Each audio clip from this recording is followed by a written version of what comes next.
Во пресрет на 24 мај, денот на просветителите Свети Кирил и Методи, годинава по четврти пат ке се одржи конференција посветена токму на образованието. Со тема насловена како современото воспитание и образование, состојби, предизвици и перспективи. На конференцијата и годинава ке може да учествуваат представници од градинките до факултетите при Универзитетот Гоце Делчев, а бидејќи од меѓународен карактер, учество земаат експерти од странство. Оваа конференција по четврти пат се организира на предлог на председателката на Комисијата за образование, професор доктор Снежана Мирашчиева. Таа истакна дека целта на конференција од ваков карактер е размена на мислења, ставови, искуства и научно-стручни согледувања за состојбите, перспективите, предизвиците и тенденциите во современото воспитување и образование на сите нивоа. Од досегашните 3 конференции донесени се повеќе заклучоци, истакна Мирашчиева, кои веќе се применуваат, а од годинешнава ќе се формираат идните правци во однос на образованието. Конечен резултат се споделените искуства и сознанија од минатата година, поврзани со македонскиот литературен јазик, говорен и во пишана форма.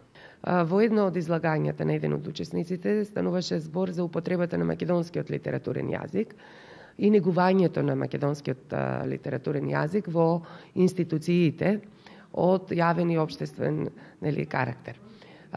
Покажа анализата и излагањето, се предочи дека многу малку се употребува македонскиот литературен јазик. Се разбира, овде не се негираше присуството на дијалектите и доминацијата на дијалектите, туку се нагласи употребата во сите сегменти и значењето на македонскиот литературен јазик. Научните трудови на оваа тема не се однесувале на употребата на македонскиот јазик само во говорот, туку и како пишан збор, бидејќи токму така грешките се видливи и остануваат за постојано.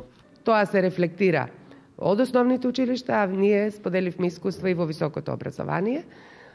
Сега да не издвојувам некои, меѓутоа искуствата говорат дека неправилна употреба на букви, односно на гласови при пишувањето, што да речеме го покрена прашањето за тоа дека се повеќе треба да се обрнува внимание не само од стручните лица, наставниците по македонски јазик, туку и од останатите во правописот кај сите оние кои што се опфатени во воспитно-образовниот процес, тоа се учениците и студентите, се разбира.